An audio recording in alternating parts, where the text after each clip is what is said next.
What do giant mechs, monkey forming pop figures, and ancient bat gods have in common? Stick around to find out.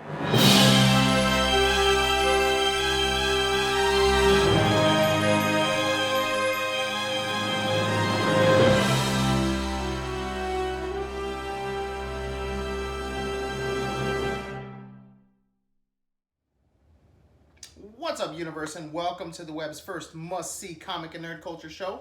Welcome to Comic Universe. And guys, I'm your host, C-Dubs, riding solo on this video. Wanted to bring you guys a little bit of movie review.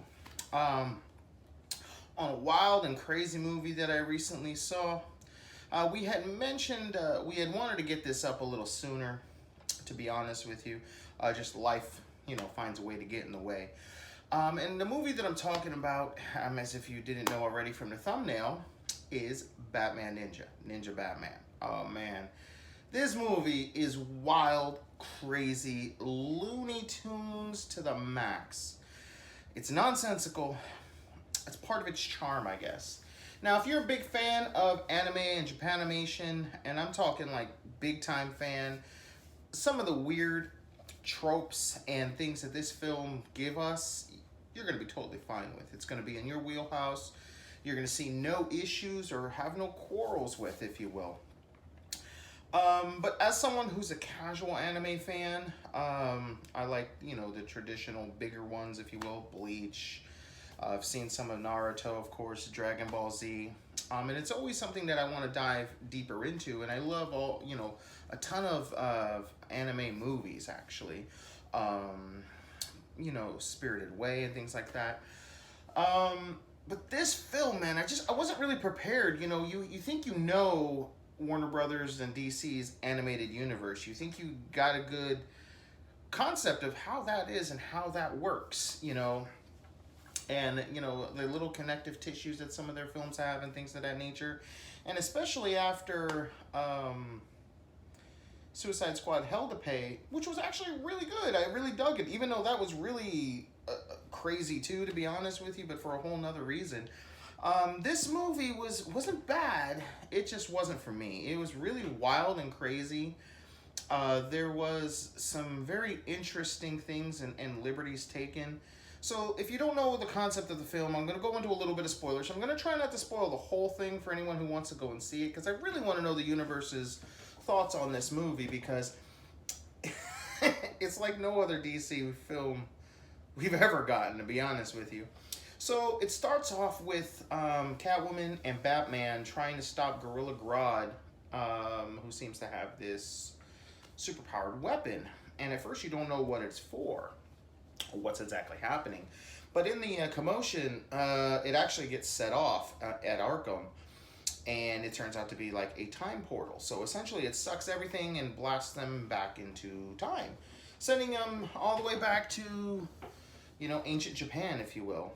And of course, with the technologies, insight that we would have in the modern era, if we went back there, we could actually be seen as gods or kings or emperors and things to that nature. It wouldn't be too hard or the stretch to be too far for us to put together some things, to make us look that much more powerful than they are.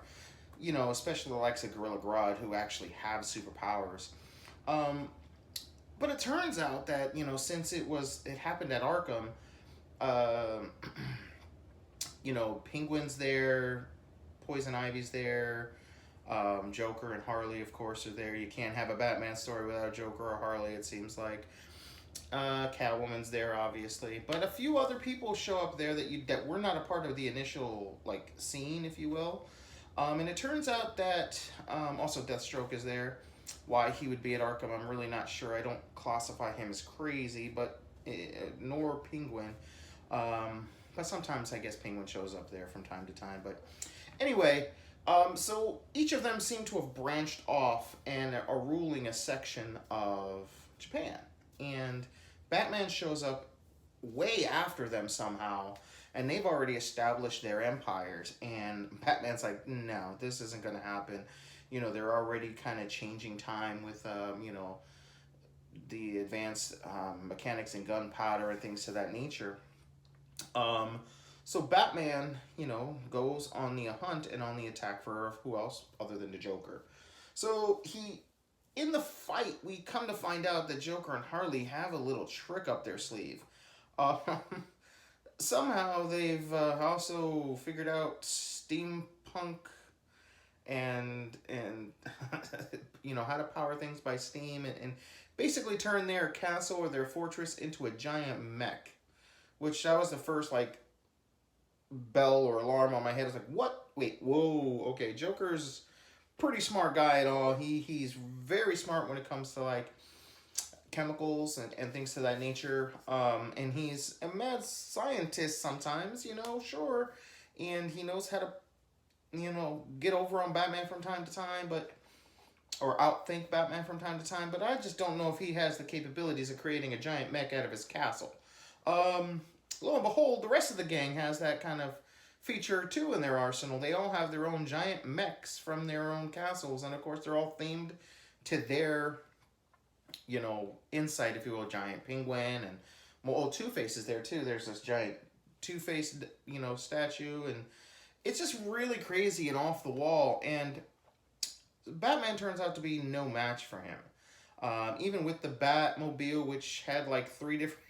It's funny, the Batmobile turned into the Batwing, had the motorcycle, and a giant, well, not giant, but into its own suit of armor as well.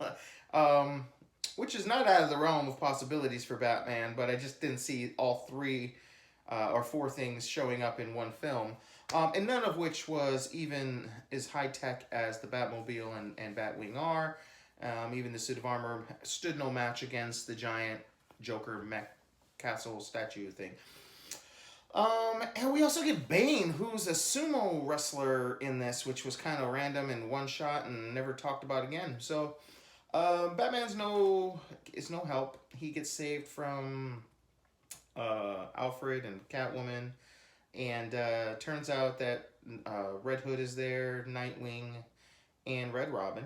Oh, as well as Robin, who's, funny enough, became friends with a little monkey that he calls Munchie, which clearly, if you're a child of the 80s or early 90s, if you don't know, look this up, Munchies. They were basically like little tribal monkeys or tailless monkeys. They're almost maybe look like bears too. It was an animated cartoon. They were the rage in terms of toys. They kind of had a plastic thumb they could suck on their own thumb. But it clearly looked like that, and I think the inspiration for that character was based off of that franchise, if you will, Munchie Cheese. Again, check it out if you've never heard of it. It's kind of interesting, I guess. But yeah, and there's also a Bat Ninja tribe that has recognized Batman as their long-lost Bat God, basically, their king. And he wants to do things their way to prove to them how, that he's the man, I guess. And he starts shying away a little bit from his technology and starts opening up to their way of life as well. And basically, your enemy of your enemy is your friend type of thing. So he finds Gorilla Grodd and convinces Grodd to help him stop the Joker. Because the Joker still has the time machine, or whatever it was called in the film, and the technology is in his castle. So Grodd is really upset. And lo and behold, it's actually a work. And if that's a wrestling term, it's basically a swerve, if you will, where it turns out Grodd had no intentions of teaming up with Batman. He just kind of wanted to get his stuff back from Joker, and then kill Batman, essentially, as well. And he believes he can rule with his million ape army. Millions and millions of ape army, if you will. So he has all these monkeys and everything doing his bidding, dressed as little ninjas. That was another bell lighting up in my head. I was like, oh my god, this is just getting crazier and crazier by the minute.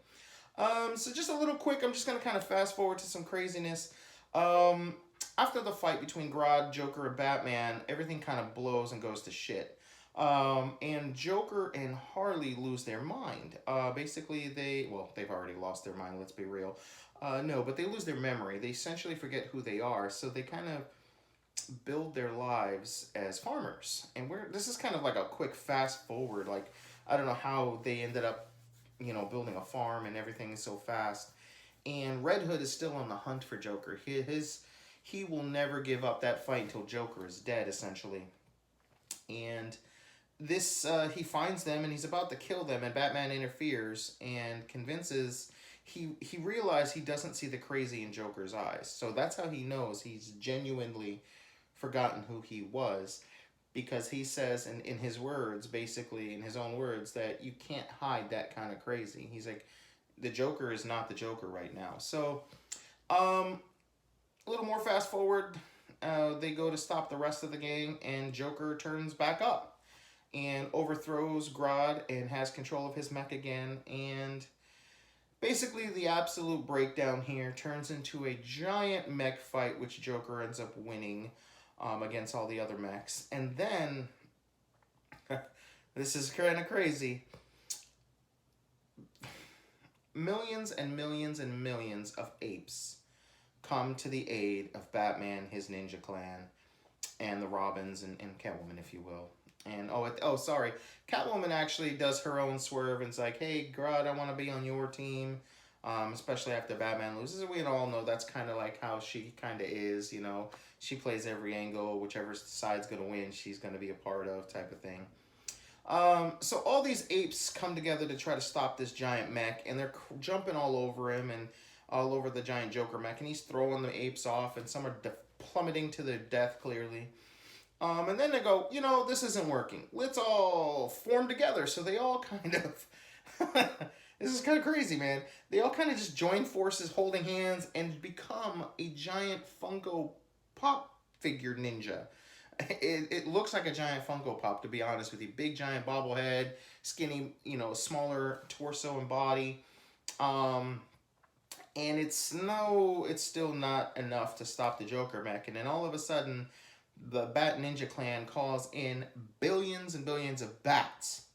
Okay, they fly in, and they do like a Megazord Power Ranger type fusion, and fuse with the apes to become a giant classic 1950s black and white Batman. Okay, straight out of what you would see back then, just cell shaded and everything like that, and clearly old school, all black and white. And that Batman decides to pummel the mech, and it actually wins. It comes down and breaks down to a fight, which is actually really cool. This is probably the best part about this whole film. Of course, we get an end fight with Batman and Joker. And it's swordplay, and it's so awesome. It's everything that I was hoping for and wanted. And this is kind of where they, at first, when I first saw the trailer, they kind of made Joker seem like a god. And this is kind of that scene, if you will. And in between the fight, Joker starts to get the upper hand and seems to be a little too much for Batman. And he actually stabs him and wins. Or so we thought.